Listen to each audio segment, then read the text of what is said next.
चलिए शुरू करते हैं। किस आलोचक ने रस की लोक मंगलवादी व्याख्या की है? तो किस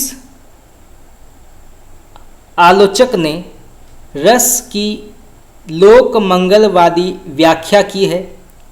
उस आलोचक का नाम क्या है? तो इसका सही उत्तर होगा आपका आचार्य रामचंद्र शुक्ल। तो आचार्य रामचंद्र शुक्ल ने रस की लोक मंगलवादी व्याख्या की है। तो आप इसको नोट कर सकते हैं, ये प्रश्न कई बार पूछा गया है। चलिए आगे बढ़ते हैं।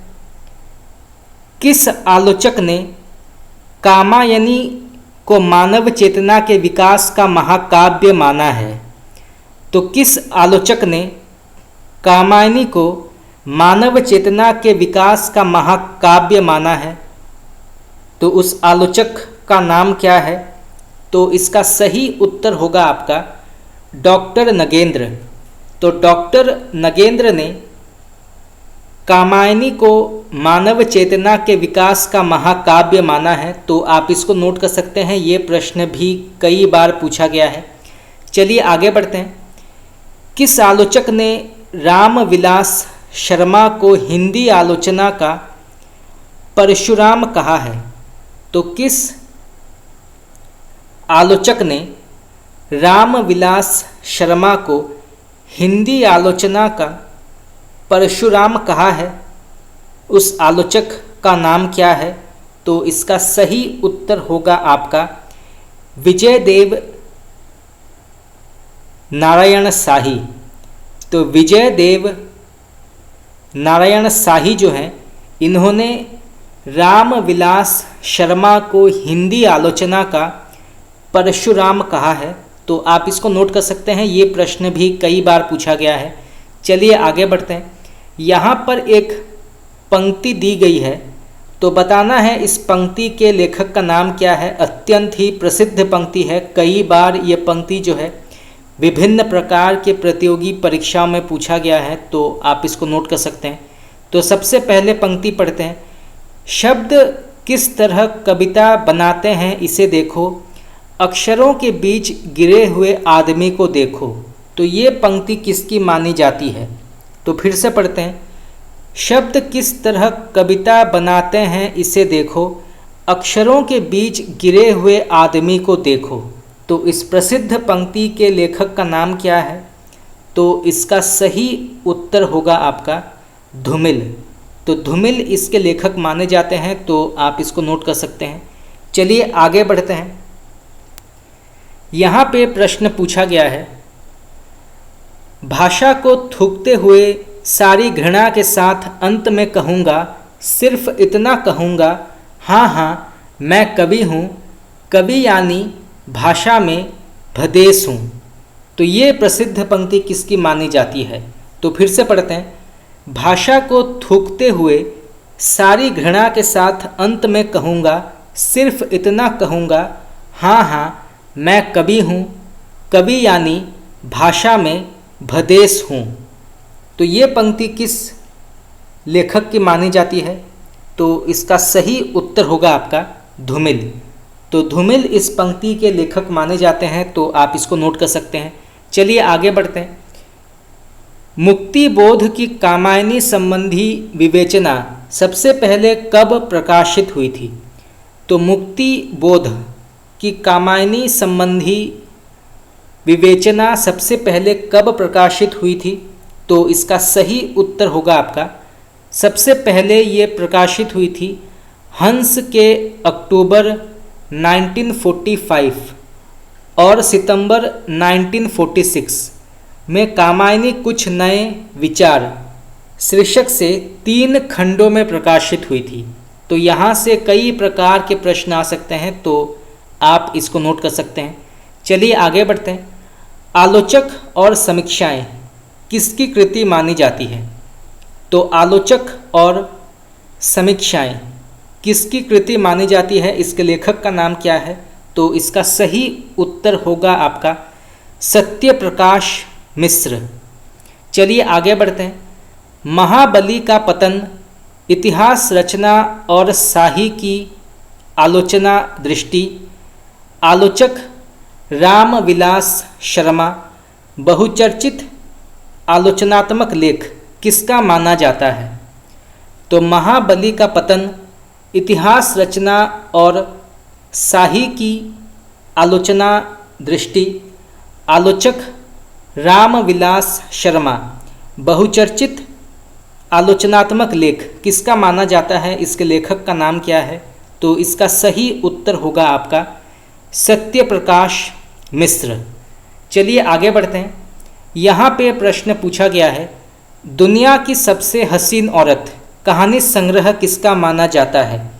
तो दुनिया की सबसे हसीन औरत कहानी संग्रह के लेखक का नाम क्या है? तो इसका सही उत्तर होगा आपका संजीव। तो संजीव इसके लेखक माने जाते हैं, तो आप इसको नोट कर सकते हैं। चलिए आगे बढ़ते हैं। यहाँ पे प्रश्न पूछा गया है, हरिवंश राय बच्चन को किस कृति पर 1991 में सरस्वती सम्मान दिया गया था? तो हरिवंश राय बच्चन को किस कृति पर 1991 में सरस्वती सम्मान दिया गया था? तो इसका सही उत्तर होगा आपका दश द्वार से सोपान तक। तो दश द्वार से सोपान तक के लिए हरिवंश राय बच्चन को 1991 में सरस्वती सम्मान प्रदान किया गया था, तो आप इसको नोट कर सकते हैं। चलिए आगे बढ़ते हैं। यहाँ पे प्रश्न पूछा गया है, शिवानी का वास्तविक नाम क्या है? तो शिवानी का वास्तविक नाम क्या है? तो इसका सही उत्तर होगा आपका गौरा पंत। बहता हुआ पानी उपन्यास किसका माना जाता है? तो बहता हुआ पानी उपन्यास किसका माना जाता है? इसके लेखक का नाम क्या है? तो इसका सही उत्तर होगा आपका राजेंद्र अवस्थी। तो राजेंद्र अवस्थी जो हैं ये बहता हुआ पानी उपन्यास के लेखक माने जाते हैं, तो आप इसको नोट कर सकते हैं। और यहाँ से प्रश्न ये भी आ सकता है कि बहता हुआ पानी ये किस प्रकार के साहित्यिक विधा के अंतर्गत आती है? तो ये जो है उपन्यास के अंतर्गत आती है। तो यहाँ से दो प्रकार के प्रश्न आ सकते हैं। चलिए आगे बढ़ते हैं। संतों का सूक्ष्म वेद और अपभ्रंश का रसात्मक साहित्य किसकी रचना मानी जाती है? तो संतों का सूक्ष्म वेद और अपभ्रंश का रसात्मक साहित्य किसकी रचना मानी जाती है? इसके लेखक का नाम क्या है? तो इसका सही उत्तर होगा आपका आचार्य हजारी प्रसाद द्विवेदी। तो आचार्य हजारी प्रसाद द्विवेदी जो हैं इसके लेखक माने जाते हैं, तो आप इसको नोट कर सकते हैं। चलिए आगे बढ़ते हैं। आचार्य हजारी प्रसाद द्विवेदी को मंगला प्रसाद पारितोषिक किस कृति पर मिला? तो आचार्य हजारी प्रसाद द्विवेदी को मंगला प्रसाद पारितोषिक किस कृति पर मिला? उसका नाम क्या है? तो इसका सही उत्तर होगा आपका कबीर पर। तो कबीर के लिए हजारी प्रसाद द्विवेदी को मंगला प्रसाद पारितोषिक प्रदान किया गया था। चलिए आगे बढ़ते हैं। आचार्य रामचंद्र शुक्ल को मंगला प्रसाद पारितोषिक किस कृति पर मिला? तो आचार्य रामचंद्र शुक्ल को मंगला प्रसाद पारितोषिक किस कृति पर मिला? उसका नाम क्या है? तो इसका सही उत्तर होगा आपका रस मीमांसा। चलिए आगे बढ़ते हैं। आचार्य हजारी प्रसाद द्विवेदी का बचपन में क्या नाम था? तो हजारी प्रसाद द्विवेदी का बचपन में क्या नाम था? तो इसका सही उत्तर होगा आपका वैद्यनाथ द्विवेदी। चलिए आगे बढ़ते हैं। व्योमकेश शास्त्री नाम से हिंदी का कौन साहित्यिक आरंभ में रचना करता था? तो व्योमकेश शास्त्री नाम से हिंदी का कौन साहित्यकार आरंभ में रचना करता था? उनका नाम क्या है? तो इसका सही उत्तर होगा आपका आचार्य हजारी प्रसाद द्विवेदी। तो आप इसको नोट कर सकते हैं, यहाँ से प्रश्न आ सकता है। चलिए आगे बढ़ते हैं। आचार्य हजारी प्रसाद द्विवेदी की प्रथम आलोचनात्मक कृति का नाम क्या है?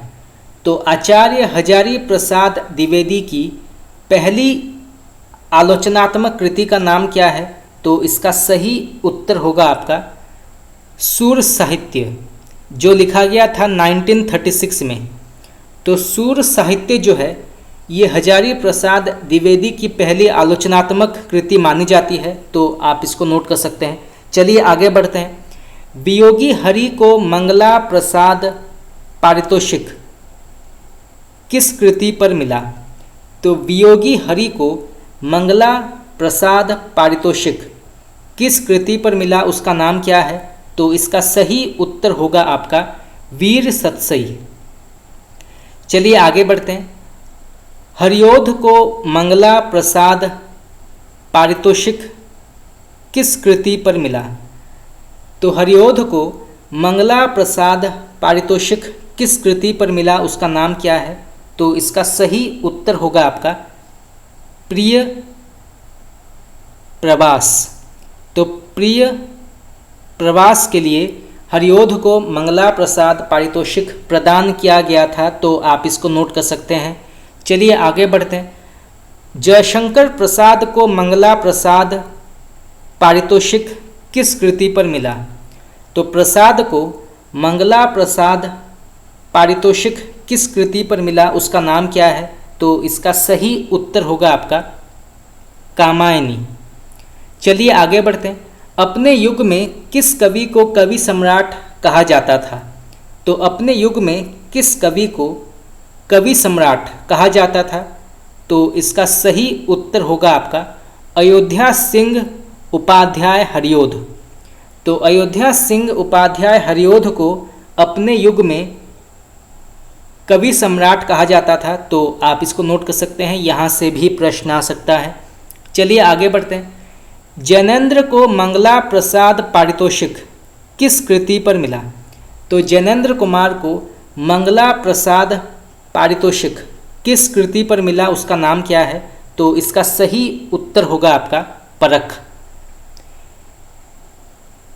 चलिए आगे बढ़ते हैं। किस रचनाकार को द्वितीय भारतेंदु कहा जाता है? तो किस रचनाकार को द्वितीय भारतेंदु भी कहा जाता है, उनका नाम क्या है?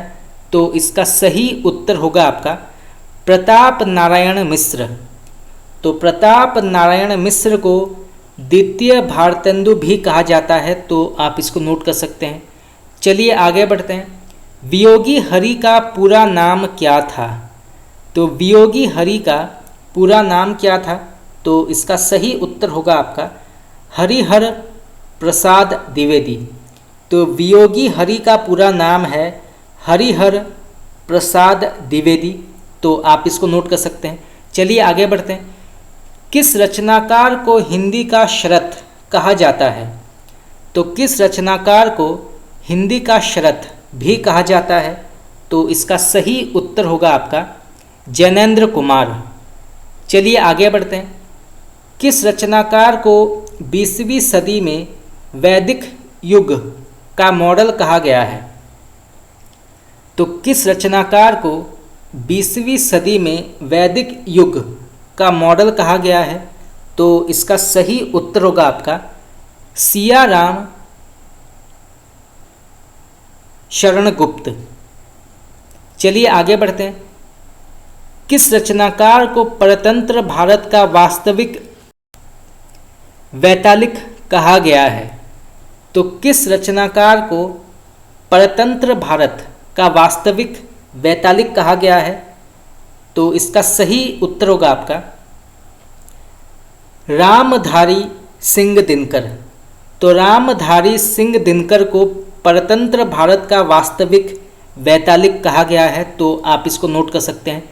चलिए आगे बढ़ते हैं। तो यहाँ पर एक कथन दिया गया है, तो बताना है ये कथन किसके लिए कहा गया है। तो सबसे पहले कथन पढ़ते हैं। उनका गद्य मुर्दे में कफन फाड़कर उठ बैठने की शक्ति संचारित करता है, तो ये कथन किस रचनाकार के लिए कहा गया है? तो उनका गद्य मुर्दे में कफन फाड़कर उठ बैठने की शक्ति संचारित करता है, तो ये कथन किस रचनाकार के लिए कहा गया है? तो इसका सही उत्तर होगा आपका महादेवी वर्मा। तो आप इसको नोट कर सकते हैं, यहाँ से भी कई बार प्रश्न पूछा गया है। चलिए आगे बढ़ते हैं। हास्य व्यंग रचनाकार बैढ़व बनारसी का वास्तविक नाम क्या था? तो हास्य व्यंग रचनाकार बैढ़व बनारसी का वास्तविक नाम क्या था? तो इसका सही उत्तर होगा आपका कृष्णदेव प्रसाद गौड़। और यहाँ से प्रश्न ये भी आ सकता है कि बैढ़व बनारसी किस प्रकार के रचनाकार माने जाते हैं? तो ये जो है हास्य व्यंग रचनाकार माने जाते हैं। तो यहाँ से दो प्रकार के प्रश्न आ सकते हैं। चलिए आगे बढ़ते हैं। जगन्नाथ दास रत्नाकर के काव्य गुरु का नाम क्या है? तो जगन्नाथ दास रत्नाकर के काव्य गुरु का नाम क्या है? तो इसका सही उत्तर होगा आपका नवनीत लाल चतुर्वेदी। तो जगन्नाथ दास रत्नाकर के काव्य गुरु का नाम है नवनीत लाल चतुर्वेदी। तो आप इसको नोट कर सकते हैं। चलिए आगे बढ़ते हैं। मृदुला गर्ग किस लेखिका की बहन है? तो मृदुला गर्ग किस लेखिका की बहन है? तो इसका सही उत्तर होगा आपका मंजुल भगत। कही ना जाए का कहिए किसकी आत्मकथा मानी जाती है? तो कही ना जाए का कहिए किसकी आत्मकथा मानी जाती है? तो इसका सही उत्तर होगा आपका भगवती चरण वर्मा। तो भगवती चरण वर्मा की ये आत्मकथा मानी जाती है। तो आप इसको नोट कर सकते हैं। और यहाँ से प्रश्न ये भी आ सकता है कि कही ना जाए का कहिए ये किस प्रकार के साहित्यिक कृति के अंतर्गत आता है? तो ये जो है आत्मकथा के अंतर्गत आता है। चलिए आगे बढ़ते हैं। उत्सव पुरुष श्री नरेश मेहता किसकी कृति मानी जाती है? तो उत्सव पुरुष श्री नरेश मेहता किसकी कृति मानी जाती है? इसके लेखक का नाम क्या है? तो इसका सही उत्तर होगा आपका महिमा मेहता। तो महिमा मेहता जो हैं इसके लेखक माने जाते हैं और ये नरेश मेहता की पत्नी है। तो यहाँ से दो प्रकार के प्रश्न आ सकते हैं। चलिए आगे बढ़ते हैं। काली आंधी उपन्यास किसका माना जाता है? तो काली आंधी उपन्यास के लेखक का नाम क्या है? तो इसका सही उत्तर होगा आपका कमलेश्वर। और यहाँ से प्रश्न ये भी आ सकता है कि काली आंधी किस प्रकार के साहित्यिक विधा के अंतर्गत आती है? तो ये उपन्यास के अंतर्गत आती है। कमलेश्वर का वास्तविक नाम क्या है? तो कमलेश्वर का वास्तविक नाम क्या है? तो इसका सही उत्तर होगा आपका कैलाश सक्सेना। चलिए आगे बढ़ते हैं। मन्नू भंडारी का वास्तविक नाम क्या है? तो मन्नू भंडारी का वास्तविक नाम क्या है? तो इनका वास्तविक नाम है महेंद्र कुमारी। चलिए आगे बढ़ते हैं। लौट आ ओ धार संस्मरण के रचनाकार का नाम क्या है?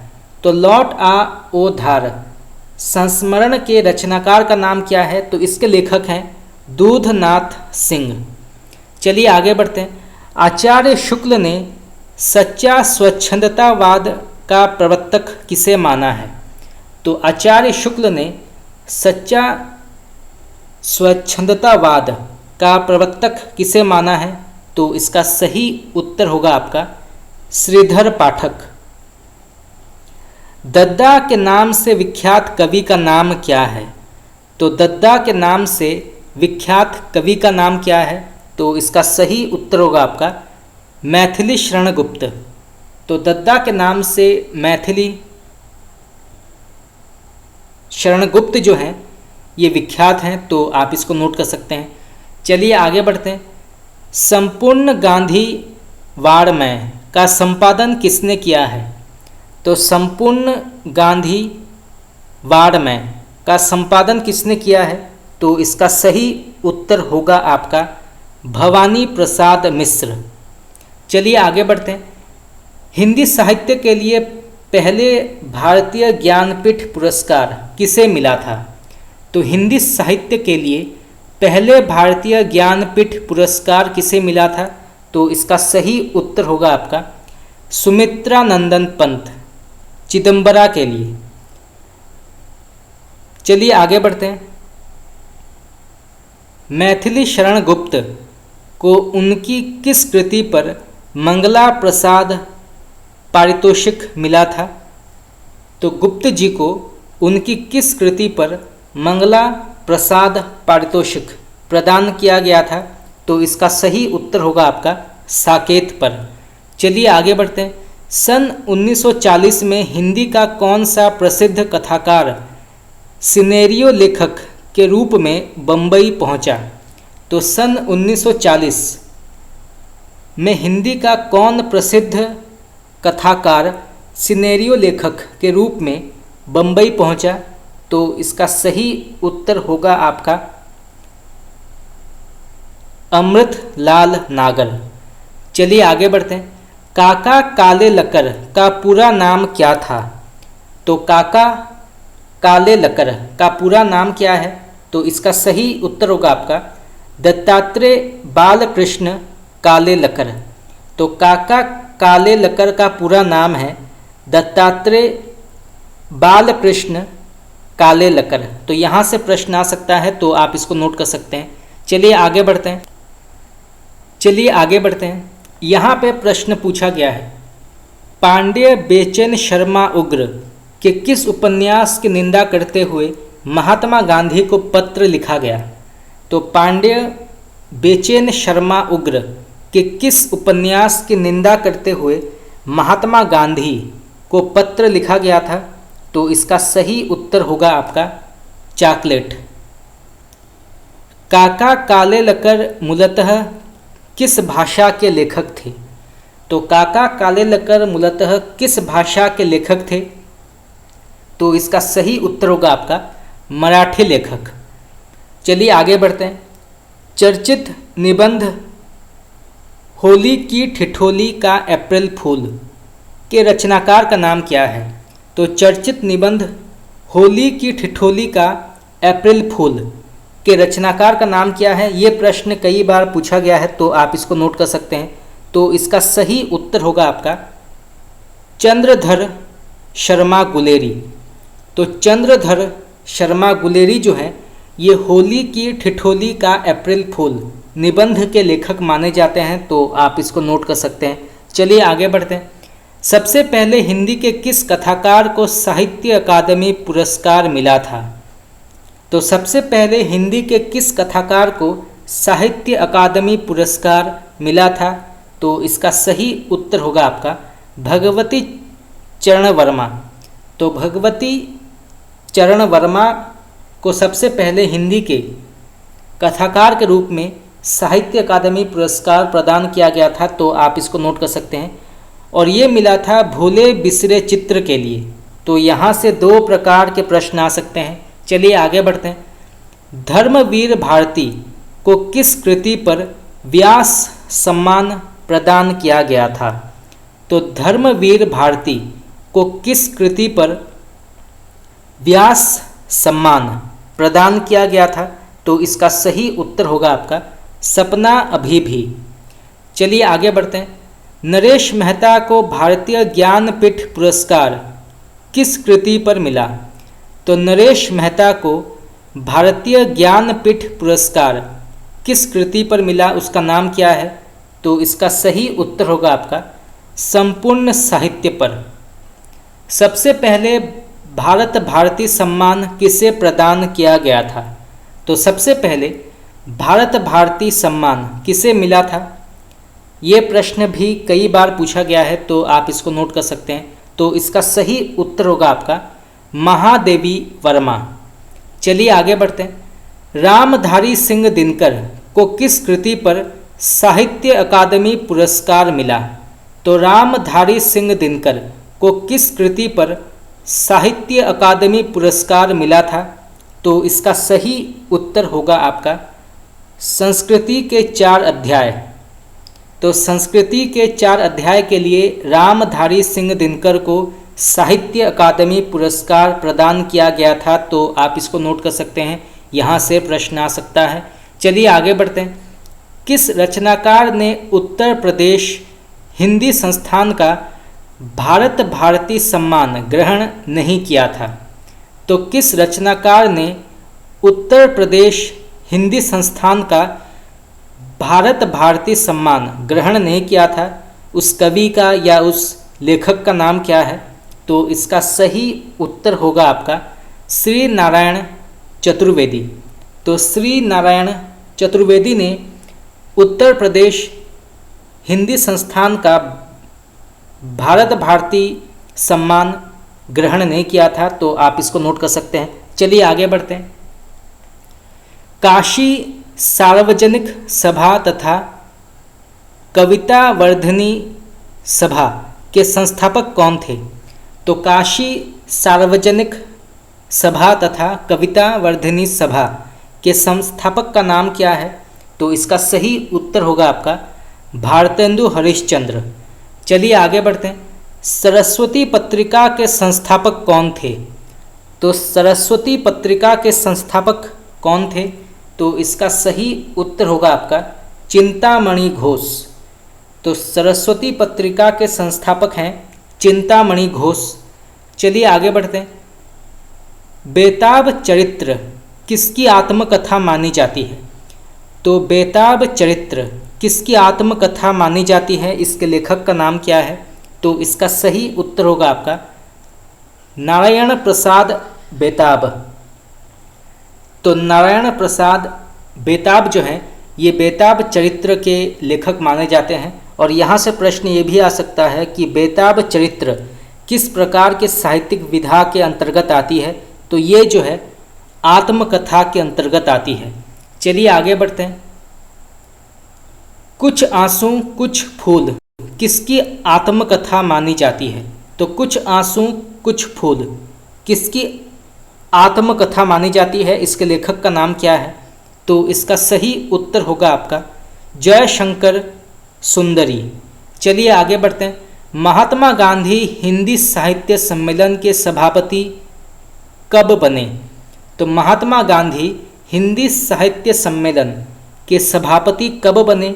तो इसका सही उत्तर होगा आपका 1918 में।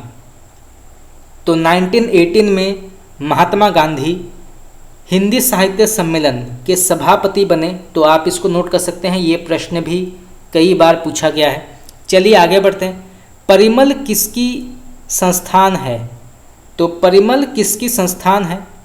तो इसका सही उत्तर होगा आपका नए लेखकों के। हिंदी साहित्य परिषद के प्रथम अध्यक्ष कौन थे? तो हिंदी साहित्य परिषद के प्रथम अध्यक्ष कौन थे? तो इसका सही उत्तर होगा आपका पुरुषोत्तम दास टंडन।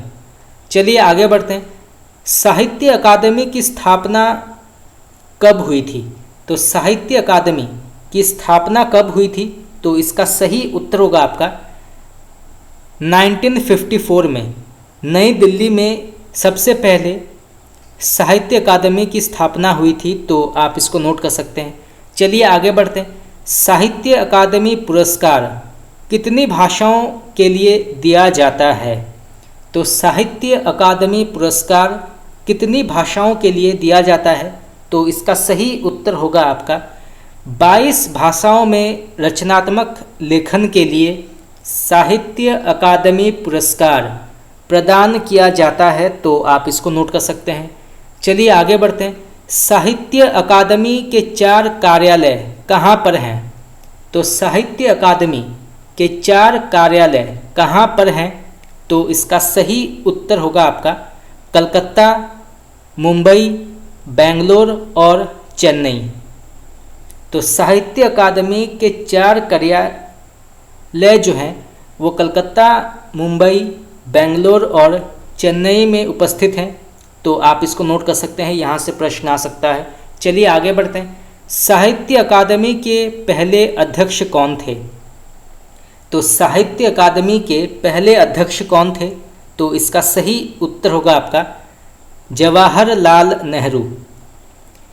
विश्वविद्यालय अनुदान आयोग की स्थापना कब हुई?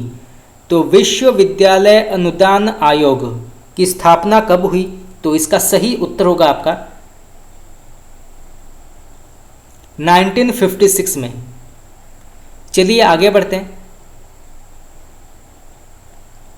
1961 और 1971 की जनगणना के अनुसार भारत में कुल कितनी मातृभाषाएं हैं? तो 1961 और 1971 की जनगणना के अनुसार भारत में कुल कितनी मातृभाषाएं हैं?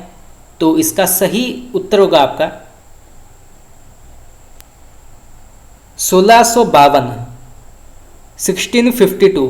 तो आप इसको नोट कर सकते हैं, यहाँ से प्रश्न आ सकता है। चलिए आगे बढ़ते हैं। अखिल भारतीय हिंदी साहित्य सम्मेलन के प्रथम सभापति कौन थे? तो अखिल भारतीय हिंदी साहित्य सम्मेलन के पहले सभापति कौन थे? तो इसका सही उत्तर होगा आपका मदन मोहन मालवीय।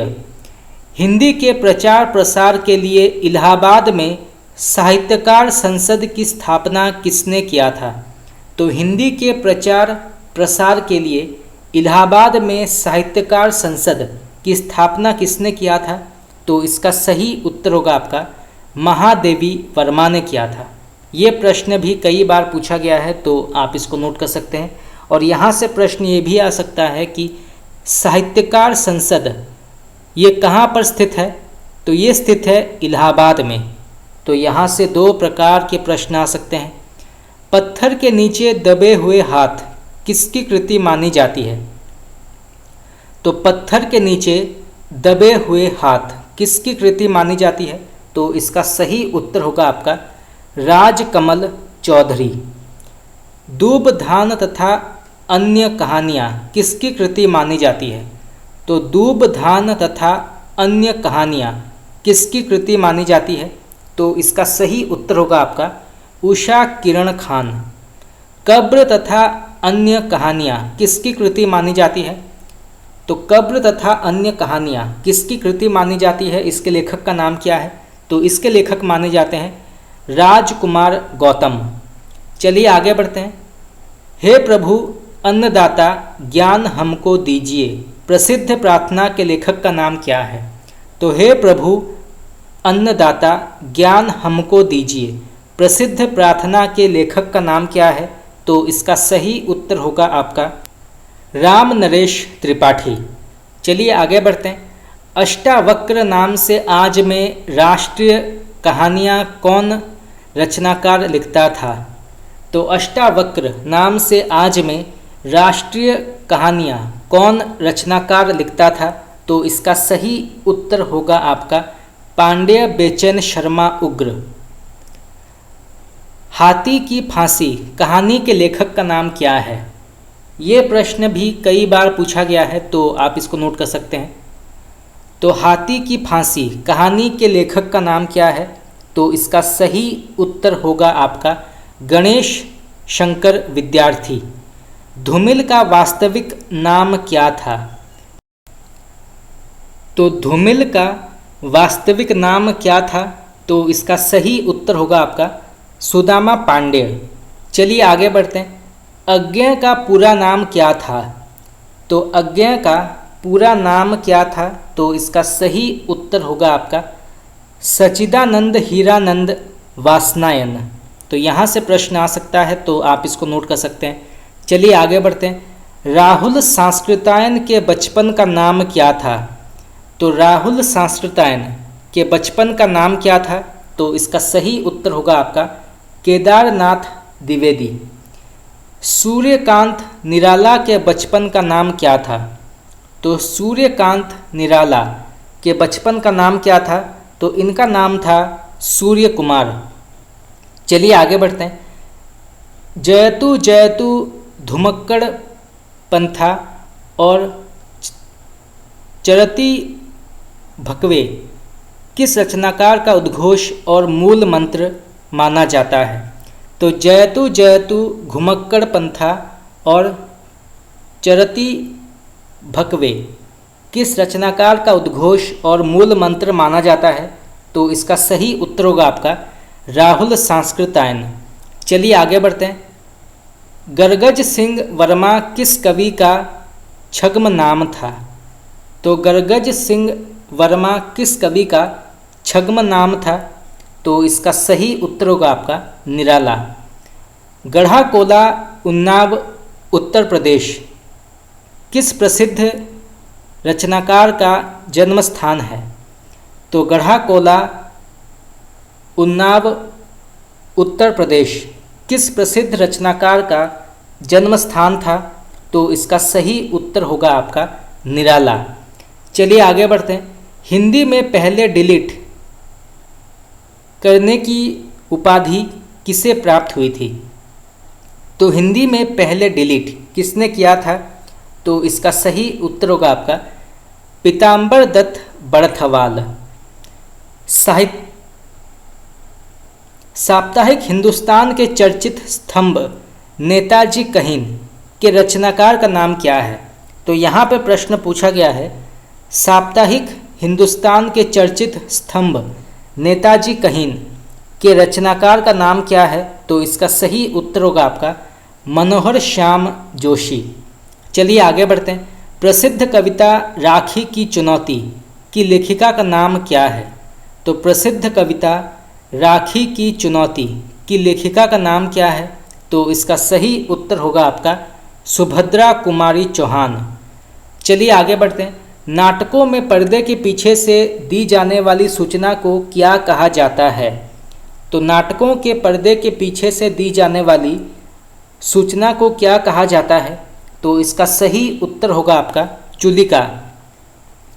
किस नाटककार को कौशल केसरी की संज्ञा से विभूषित किया गया है? तो किस नाटककार को कौशल केसरी की संज्ञा से विभूषित किया गया है? उस लेखक का नाम क्या है? तो इसका सही उत्तर होगा आपका सेठ गोविंद दास। चलिए आगे बढ़ते हैं। भारत माता ग्रामवासिनी खेतों पर फैला है श्यामल धूल भरा मैला सा आंचल किसकी पंक्ति मानी जाती है? तो फिर से पढ़ते हैं। भारत माता ग्रामवासिनी खेतों पर में फैला है श्यामल धूल भरा मैला सा आंचल, तो ये पंक्ति किसकी मानी जाती है? तो इसका सही उत्तर होगा आपका सुमित्रा नंदन पंत। चलिए आगे बढ़ते हैं। केशव कही ना जाय का कहिए, ये पंक्ति किसकी मानी जाती है? तो केशव कही ना जाय का कहिए अत्यंत ही प्रसिद्ध पंक्ति है, तो इसका सही उत्तर होगा आपका गोस्वामी तुलसीदास, और ये जो है विनय पत्रिका के अंतर्गत आती है। चलिए आगे बढ़ते हैं। भारतेंदु हरिश्चंद्र को भारतेंदु उपाधि किसने दी है? तो भारतेंदु हरिश्चंद्र को भारतेंदु उपाधि किसने दी है? तो इसका सही उत्तर होगा आपका रामेश्वर दत्त व्यास। मणिकौल की फिल्म सतह से उठता हुआ आदमी किस साहित्यकार पर बनी है? तो मणिकौल की फिल्म सतह से उठता हुआ आदमी किस साहित्यकार पर बनी है? तो इसका सही उत्तर होगा आपका मुक्तिबोध। तो ये जो है मुक्तिबोध के जीवन पर बना है, तो आप इसको नोट कर सकते हैं। चलिए आगे बढ़ते हैं। फिल्म रजनीगंधा मन्नू भंडारी की किस कहानी पर बनी है? तो फिल्म रजनीगंधा मन्नू भंडारी की किस कहानी पर बनी है? तो इसका सही उत्तर होगा आपका यही सच है। किस रचनाकार को हिंदी का वाल्टर स्कॉट कहा जाता है? तो किस रचनाकार को हिंदी का वाल्टर स्कॉट कहा जाता है? तो इसका सही उत्तर होगा आपका वृंदावन लाल वर्मा। चलिए आगे बढ़ते हैं। यहाँ पर प्रश्न पूछा गया है 1874 में कवि वचन सुधा में स्वदेशी का प्रतिज्ञा पत्र किसने प्रकाशित किया? तो 1874 में कवि वचन सुधा में स्वदेशी का प्रतिज्ञा पत्र पत्र किसने प्रकाशित किया? तो इसका सही उत्तर होगा आपका भारतेंदु हरिश्चंद्र ने। तो आप इसको नोट कर सकते हैं। चलिए आगे बढ़ते हैं। तन के 100 सुख 100 सुविधा में मेरा मन वनवास दियासा, ये पंक्ति किसकी मानी जाती है? तन के 100 सुख 100 सुविधा में मेरा मन वनवास दियासा। तो इस प्रसिद्ध पंक्ति के लेखक का नाम क्या है? तो इसका सही उत्तर होगा आपका हरिवंश राय बच्चन। चलिए आगे बढ़ते हैं। द्विवेदी जी पंडित हैं पर ठूंठ पंडित नहीं, सरस और गतिशील पंडित हैं। ये कथन किसके लिए कहा गया है? तो द्विवेदी जी पंडित हैं पर ठूंठ पंडित नहीं, सरस और गतिशील पंडित हैं। तो ये कथन किसके लिए कहा गया है? तो इसका सही उत्तर होगा आपका आचार्य हजारी प्रसाद द्विवेदी। तो आप इसको नोट कर सकते हैं। चलिए आगे बढ़ते हैं। किस रचनाकार को भैया साहब कहा जाता है? तो किस रचनाकार को भैया साहब कहा जाता है? तो इसका सही उत्तर होगा आपका श्री नारायण चतुर्वेदी। चलिए आगे बढ़ते हैं। यहाँ पे प्रश्न पूछा गया है, सच्ची समालोचना किसकी कृति है? तो सच्ची समालोचना किसकी कृति है? इसके लेखक का नाम क्या है? तो इसके लेखक हैं बालकृष्ण भट्ट। सरस्वती सम्मान और व्यास सम्मान किस संस्थान के द्वारा दिया जाता है? तो सरस्वती सम्मान और व्यास सम्मान किस संस्थान के द्वारा दिया जाता है? तो इसका सही उत्तर होगा आपका के बिड़ला फाउंडेशन द्वारा। तो के बिड़ला फाउंडेशन द्वारा जो है सरस्वती सम्मान और व्यास सम्मान प्रदान किया जाता है। तो आप इसको नोट कर सकते हैं। चलिए आगे बढ़ते हैं। केदारनाथ अग्रवाल पर ओ जनमानस के सजग चितेरे नामक कविता किसने लिखी है? तो केदारनाथ अग्रवाल पर ओ जनमानस के सजग चितेरे नामक कविता किसने लिखी है? तो इसका सही उत्तर होगा आपका नागार्जुन। तो आप इसको नोट कर सकते हैं। तो इसी के साथ हमारा आज का प्रश्न उत्तर क्लास यहाँ पे समाप्त हुआ। अगर आप लोगों को मेरा क्लास अच्छा लगा तो आप मुझे कमेंट करके बता सकते हैं। आपका बहुत बहुत धन्यवाद।